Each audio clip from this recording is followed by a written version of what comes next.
but he was saying that we just met a new dog and he was very excited about it. It was a Pitbull Golden Retriever mix. So cute. Car's coming, make a right. To the sidewalk, yep, good job, Brady. And now always check the other side, right? Check back this way. Right, because you never know if a car's coming from the other direction. So it is a beautiful day. I figured we'd take you on a walk, and I wanted to talk a little bit about our Bill of Rights class from this week, just to do a little bit of housekeeping. Good morning, finally caught you live. Happy to have you here. You're here with Mrs. Classical Learner as well. Very relaxed. But yeah, I wanted to touch base on the Bill of Rights class and just what I'd like to see the parents do this week. So, as I'm sure everyone knows, we had our second Bill of Rights class this week, so hopefully the children caught that live. If not, I will post the replays. I just have to get it uploaded, but I will post the replay so that anyone who missed the class could watch it. I actually do two versions, so the replay... Stop at the stop sign, Brady. The replay is my pre-recorded version of the class. So it actually might be even a little bit smoother because I do a practice run. So we did the class. The topic was on free speech, right? And I'm kind of teaching the Bill of Rights the opposite way that it's done in school. Rather than just build up. There was the French and Indian War.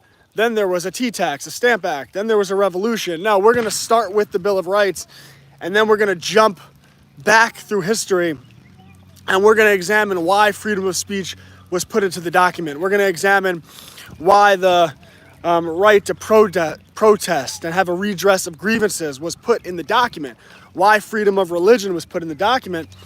So this week we covered free speech, and I thought the class went very well. We talked a lot about the Stamp Act and how at the time they didn't have Twitter and YouTube and Facebook, and that written communication was really essential to the colonists' ability to communicate with one another.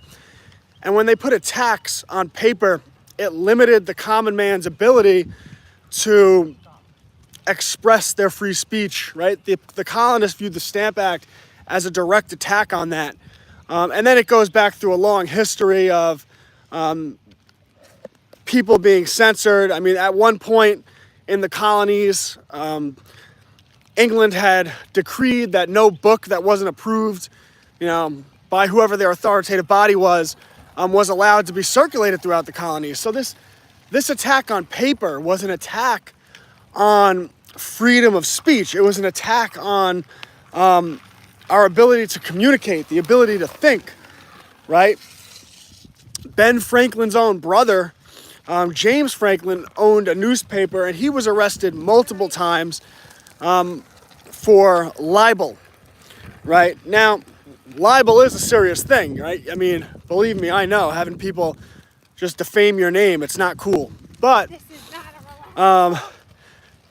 that's why you have to have court systems and systems in place for stuff like that. Well, James Franklin, the brother of Ben Franklin, I mean, he was arrested multiple times for exercising that speech. And I've actually tried to dig into exactly what he was arrested for claiming, but I was not able to find that. I was kind of pissed off about that. But, I mean, he's just one example, right? So James Franklin himself, Ben Franklin's brother, was arrested for exercising his free speech. So that's why people like Ben Franklin, the people that were really the driving forces behind the American Revolution, and I mean, there's so many interesting characters. I mean, I'm probably going to do another class on the American Revolution after the Bill of Rights, like where we're going to start going over the individual historical characters themselves. But I wanted to start the first course we do with the Bill of Rights. I mean, you look at like Samuel Adams. Samuel Adams is just, he is such an interesting historical figure. Like all those guys up in Boston, the Sons of Liberty. I mean, remarkable courage of these people. Now, I mean, like screw loose amount of courage for for them just poking the beast.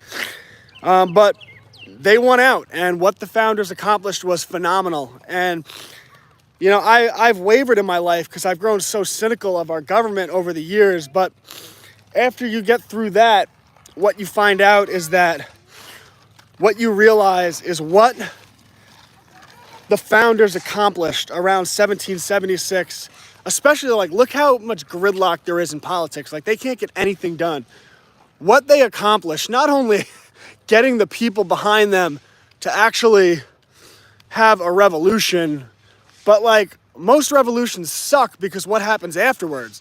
And not only did they have a revolution, not only did they get the support of the people, not only did they beat back at the time the most powerful military in the world, which is quite an accomplishment, but the biggest accomplishment of all is afterwards they were able to set up a government that, although it wound up becoming, you know, after 300 years, becoming the beast it is today, really set up a government that did have checks and balances. And yeah, of course that stuff gets subverted. Like look at the Ninth Amendment. They said it right in there. Like they put in the Ninth Amendment, they said, hey, listen, if there's any rights that aren't outlined in this document, that doesn't mean you don't have them. Because they knew. They were like, the second we put this stuff into place, it's going to start getting subverted. And who said it? Was it Thomas Jefferson? I don't want to quote the wrong person, but one of them said, we gave you a republic. Now we'll see if you could keep it. Right? Because they knew. They understood how power worked. And better than we understand how power works, right? So they gave us this republic and they put in these restrictions on government. And that's what I wanted you to talk to your children about. That's your homework assignment for this week. So this week in class, we discussed that First Amendment. But what I want you to do now is this week, and it's great because this is such a short and easy assignment. You could do it right before bed. Pull up the First Amendment, right? What is that, probably 40 words? Something like that. Pull up the First Amendment and just read it. And ask your children, does the First Amendment say that it gave us freedom of speech? And you know, guide them through it, Socratic method style. And what they'll find is the First Amendment doesn't say that we were given freedom of speech. It actually, what you want them to recognize is that it actually assumes we have freedom of speech, right? It just says, the government shall not abridge your freedom of speech, right? Abridge means to shorten, to restrict, right? So it doesn't say, oh, we've given you freedom of speech. It assumes in the language, of course you already have freedom of speech, and the government has no right to abridge it, right? And it's important. It's an important distinction because what we want our children to take out of this course is we want them to have, don't go on the street. We want them to have historical perspective as to why these protections are important, how they've been limited by governments in the past. We want to give them perspective of how the rights are still relevant to the world today. But we also want them to make it clear that if you read the language of the Constitution of the Bill of Rights, it does not give us rights. It assumes we already have rights and restricts the government's ability to limit those rights. Those rights are inherent. We are born with them. They are from nature. They are from God. And nobody can rightfully take away those rights, which is why the powers that be, and they know this, they work so hard to get us to voluntarily surrender the rights. And it's such an important distinction for them because there's something very powerful in knowing that you're born with these rights. I always get a laugh, too, of the people who are like, you are not born with these rights. I'm like, man, I was like, the people that came before you set you up in a situation where it was accepted that you are born with certain inalienable rights, and you're going to come along and try to subvert that?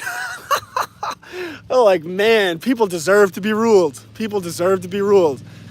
I mean, think about the accomplishment of encoding in these documents, in the Declaration of Independence, in the Bill of Rights, that we have these inherent rights, that they're not given to us by the government, that no government gives you freedom of speech, that you just have it. No government gives you the right to protect yourself, you just have it. No government gives you the right to privacy, you just have it, right? Of course you just have it. And the document simply encodes into law that if the government violates your inherent right, well then, then you can take action against that government, right? You can take that government to court. That is a very, very, very powerful thing. In fact, when the founders were having the conversation, should we have the Bill of Rights or not, they were arguing, like, what's the point of putting, like, we know we have a right of freedom of speech, but what's the point of putting it in the document? The government's just going to violate it. That's what governments do.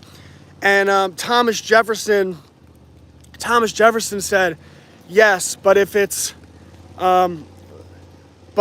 written down that they can't do it, then it will give the citizens a chance, because they'll have a redress, right? Right, and he was right, and they put it in the document, and because of that, there's always the fight for free speech, but we have a leg to stand on in winning that fight. We meet again. You guys want to see that beautiful dog? Yeah, come here. He's been jerking me all over the place. Yeah. I've been jerking him right back. That's a pretty dog. He is cute. One thing I don't like about him is I don't like the pitch yellow eyes. I think they're cool. Do you? I do. I really love them. My old dog was part red bone hound, Part collie. and he was the sweetest dog. And this dog's sweet because he wants to cuddle with me. This dog just followed me everywhere. He'd get in the morning, come upstairs and he'd sit by the shower door and wait till I got out. And he was just really, really good. He's so cute. It is a beautiful dog. Yeah, he is. He's got some growing to do though, but I don't know how much. Hey, boy. I don't know how much bigger he is. He's I would pretty imagine big. He's going to get another 10, 15 pounds a year by the time he reaches 2. What'd you find, Brady? The thing I wanted to thank you guys for was Oh, yeah, someone littered. They shouldn't have done that. the jar thing. Lost my hearing, my artillery, Okay. and then had to go become a finance guy. So I paid, all the bills paid everything over here. Over there.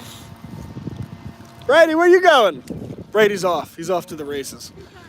I'll run back up with him. Since my walk turned into a jog. Well, we better go get him. So, I want you to sit down with the kids this week and really go over the language and really drive home the point that the document itself doesn't say it's given us these rights. It's a restriction on the government's rights. It's the same thing with the Second Amendment, right? Your right to bear arms, the government the right to bear arms shall not be infringed, right? It doesn't say you've been given a right to bear arms. It assumes you have it, right? You have a right to protect yourself, and that right shall not be infringed. And again, I mean, think about the accomplishment of encoding into law and putting in that document that these guys achieved that said that the people have the right to bear arms, right? And that was coming off the Declaration of Independence, which people actually lose in the context of things.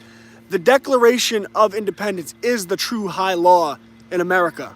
That is our founding document. And I'm not hating on the Constitution or the Bill of Rights, but it says that we have a duty, we have a responsibility to overthrow unjust government. And by the way, I don't advocate for that. I don't think we're at that place. I advocate for building, right? I advocate for get married, be a good husband, be a good wife, have lots of children, homeschool your children, educate them right, try to live within your means, right? Grow your own food, build community, and build parallel systems to that of the beast system. Because everyone likes to talk about, people like to talk about things like revolutions, and people like to talk about waking everyone up. Well, I think people would pee in their pants. They even had the right to start doing something. as my wife just said, half these people would piss their pants, right? Because one of the other things we covered in the class yesterday was, who were these people? No. I pee myself. Did you just pee yourself? Who were these people? These were people that took a 2-month journey, a 2-month boat ride, which had a high statistical probability of death, crossed an ocean to a new unexplored land for all intents and purposes, with no infrastructure, no roads, no hospitals, no medical care, no food, right? You can't go to Walmart, right? You can't go to Trader Joe's. These people were explorers. These people were risk takers. And they did that because they saw a chance to live life the way they wanted to live it, to live life in a free way. And by the time, Brady, don't go on that street. By the time Brady, slow down and come back. I can't run that fast. Mommy can't keep up. Come on. I'm at a pace. So, yeah, these people were very capable. They were 90% of the population were farmers, right? And, you know, even though Hollywood likes to depict farmers as being dumb, for anyone that's actually been around farmers, and this, keep in mind, this comes from someone with a bachelor's degree, a master's degree, a 4.0 GPA, an award for the most impressive student in the program, lived in urban New York for my entire life, in the big city with all the highfalutin people. So I've known a lot of these people. I've been good friends with people that are poor, and I've been very good friends and even family with people that have more money than you could ever imagine. And what I have found is that farmers are probably the smartest group of people in the country. And the reason for that is they're more connected to the land. So if there's a problem, they're able to fix it with their mind and their hands, right? They're very self-sufficient. They raise their food. They raise they take care of their animals. They usually homeschool their children, right? So this was a country of the most capable people, 90% of the people, right? And I mean, they were locksmiths and welders, and they built things with their hands. They made their own clothing. They made their own shoes, right? So these people were, because of the way they lived freedom. They didn't ask for it. And that's why they were ultimately able to win a revolution. And Ben Franklin, when the Stamp Act was passed, he was actually in England when it was passed. And he went to the House of Commons to testify in front of Parliament. Let him ride there. It's cul-de-sac. Echoing, like somebody's blasting you on. Oh, is that me echoing? Oh, I hear me. Oh, good. Now the whole community could hear my rant about the American Revolution. So Ben Franklin, he spoke in front of the House of Commons, and he told them, listen, I know you think you're going to do the Stamp Act and you're going to do the Sugar Act. You don't understand these people. These people value freedom, and they're going to boycott you. And they were like, that didn't even make sense to these bougie people in Parliament, because they were like, oh, how can they, my English accent's terrible. Oh, gee, how can they boycott us now? How can they boycott us, right? How could they possibly do that? They need our goods. And Ben Franklin was like, no, they don't. And sure enough, the colonists boycotted everything coming from England, except for 2 items, fishing hooks and forget what the other item was, but that's it. That's all they bought from England, 2 things. And a little bit of time passed, and it was actually the English businesses, the corporations in England went to the government and said, you need to take away this Stamp Act, you need to take away the Sugar Act, repeal them, because it's killing our businesses here in England. Think about that. Think about the strength in that. Think about how weak people are today. What do people boycott? Yeah. Did you find the dog? She finds a dog literally every time we're here. Open air preaching about freedom to the neighborhood. Nicole found another dog. I don't know how she does this. Literally every time we go out of the house, she finds a dog. All right, not literally, but you got the point. Like a lot of the time. It feels, oh, it's a cat. That's not a dog, it's a cat. All right, you guys want to see the cat? I don't really care for the cat. I'm probably going to scare the cat. Is that Charisma Cat? No, Charisma Cat's white. Is that Charisma?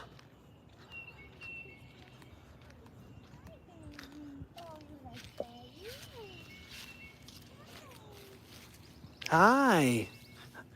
Is your name Charisma? I'm getting a cat and naming it Charisma soon. It's gonna be my mouse hunting cat. Yes. Dad, he lives at my friend's house. He lives at your friend's house? Oh, is this their cat? I think so. He does live at your friend's house. Oh, you're so. Hey, beautiful. Yeah. Oh, you're so friendly. Yeah. If you were Charisma, you would just run a psychological operation on all the mice and they would just leave. They'd just be like, oh, Oh, we need to get a cat. I'm gonna get a cat named Charisma for the farm. And he's gonna live in our bed. He's gonna live outside. In our bed. Outside in the bed. And he's not even gonna have to catch the mice because Charisma Cat just runs and tricks the mice into voluntarily leaving the farm. It's been years since I pet a cat like this. I love you. Careful, there's a piece of glass on the floor, guys. Kind of want to move this piece of glass. Hold on. Where is it? He's trying Mr. Cat, you don't want the glass. We love cats. They're starting to kill birds. Yeah, well, when you farm, yeah, Charisma's a lady, yeah. I mean, I will be getting a lady cat.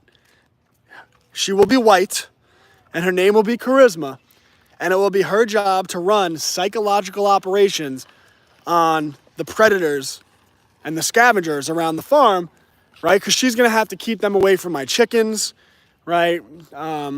All of this stuff. She's going to have a lot of responsibilities, but Charisma Cat is versed in psychological operations, and there's no doubt in my mind that Charisma is going to do her job. She's going to get rid of she's going to be running the official CIA operations of my homestead. So, you know, it's Charisma Cat. It's Charisma Cat.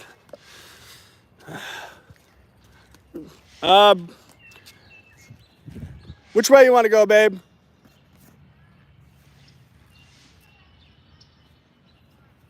Brady, don't go down that hill.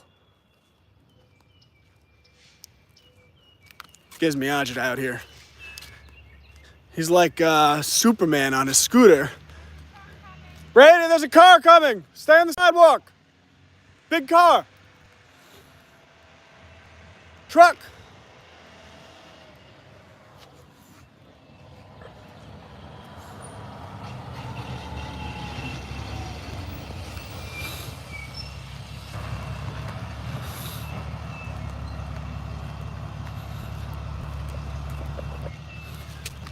Brady, look at me. Yeah. Yeah. That boy can ride. Brady, I was just complimenting you like that boy can ride, and then you wiped out.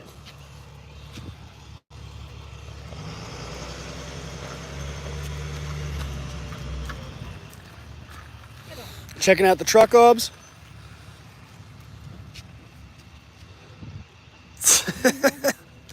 Very good effect.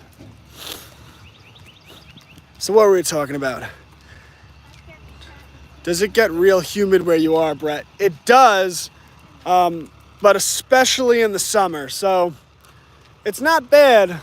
This time of year so far has been my favorite time of year. It has been like the last month. It's like, it's a little cold some days, but like in the middle of the day, it's just 70 degrees, nice and sunny, nice and comfortable, cool breeze. We actually had a tornado warning. Anthill, want to show the people? That's a small one. Show them what happens when you disturb the ants. I don't think that's one of those ants. Oh, no? No, there's a pyramid-sized anthill on the other side of the road. Ooh. There's a spider on me. Get off me. Get it! Get off me, guy. Good. Oh, another one. Yeah, but it's beautiful here. It gets really humid in the summer. And there's always spiders on me. If you guys recall, there was even one live stream where a spider jumped on my head. Watch the motorcycle. Watch the motorcycle.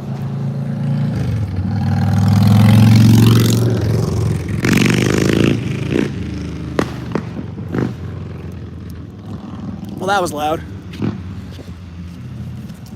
Do motorcyclers wave back to you? My motorcyclers. Motorcyclers? Is that a word? Is that a thing? Like, they shouldn't take both hands off the wheel. You know, a lot of them are very confident with their abilities. I'm just gonna go across because I get nervous about it. Yeah, I've been running half this walk. But he's crushing. Brady's crushing. So, what were we talking about? We were talking about, oh yeah, so the people of the American Revolution were very capable. And ultimately, that's why they were able to do what they did. And that's more than anything. You know, it's one thing to like, oh, they accomplished these things and these were great things. But what's really important is our children understand why they were able to accomplish these things. The responsibility that freedom requires. Huh? What are you streaming on? YouTube. The responsibility that freedom requires. And that's why, as much as I teach the classes about things like identifying propaganda and the Bill of Rights and the American Revolution, the media industrial complex, right? All these classes I teach. The next one I'm going to do after media is I'm going to do the medical industrial complex. What really matters is we teach our children what freedom requires. And what it requires is to live within your means, to put family first. Oh, I'm sorry. What do you need me to do?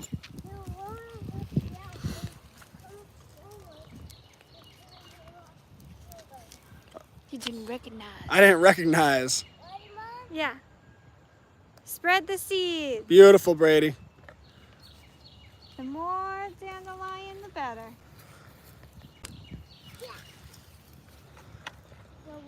Beautiful, beautiful. Yeah, it's what freedom requires. And with that, that's why we do the nature unit study, because our children need to learn skills. We need to teach them how to grow their food, how to do construction, how to be carpenters, how to be engineers. And they don't have to go to trade school. You know, that's not something where we wait for them to go to trade school when they're older. That's just something, it's a way of life. Like, we build things, we make things with our hands, we do all these skills. We build websites, we learn computer coding, we do art, we do music, photography, we learn plumbing. All of any skills you can teach your children, just teach them skills. And then, just like the colonists, who they themselves were, they did apprenticeships. I mean, they were incredibly capable with they made everything with their hands. We get our children that apprentice type of education, where from the time they're little, we're having them do entrepreneurial things, developing those skills, we're challenging them to think critically. And if we just keep doing all those things and stay consistent with it, that's why I don't worry so much about, you know, oh, he has to learn this or that. Now, I do want to help everyone understand like what will be on standardized tests and how to prepare for them, because I think that would be valuable to the community. But in terms of the big picture in education, my husband is a general contractor. Our 11-year-old goes with him already sometimes. Yeah, I mean, he should be learning everything from the building, all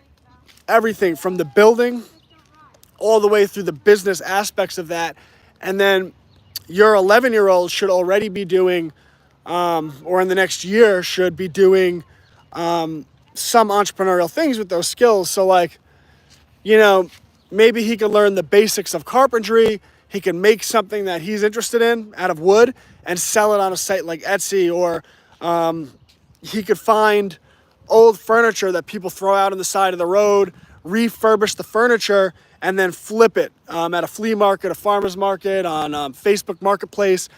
So he's learning that, wow, not only do I have skills that I should be confident in, but I can make money with these skills doing what I want to do.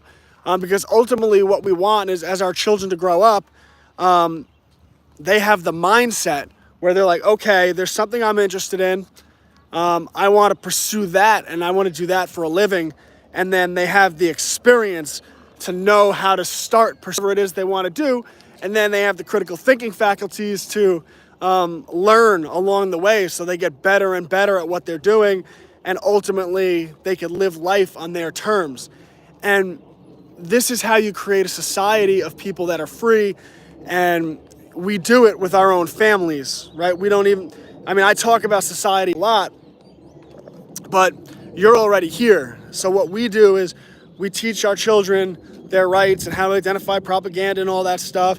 And we teach them skills. We make them critical thinkers. We get them entrepreneurial experience. And we show them how to live a free and independent life when they're 16, 17, 18, 19 years old, so that they're not reliant on us anymore, right? We don't want our children to grow up and be reliant on us. Want me to hang you upside down by your feet? I just put your helmet on. You got it? Are you still sweating? So that's what we're doing, and it's just, you know, more than anything, I try to get everyone to understand the philosophy behind it, which is why I beat it like a dead horse. Right? Where we say we want critical thinkers with skills and entrepreneurial experience. And if we focus on those 3 points, we will do very, very well. So, all right, guys, I think I'm going to call it a stream. This has been a fun walk stream, and hopefully some of the new people catch the replay, and they could be a little bit more familiar with what we do here.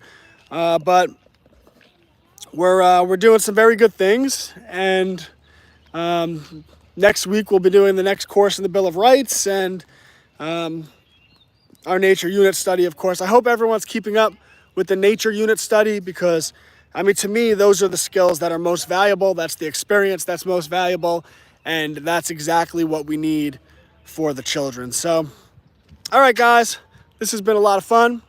Freedom isn't free. We have to earn it every day. And I'll undoubtedly be back on Monday at 9:30 a.m. Eastern to earn it. But who are we kidding? I'll be in the primary chat all weekend. I might even go live again. Who knows? All right, guys. Cheerio.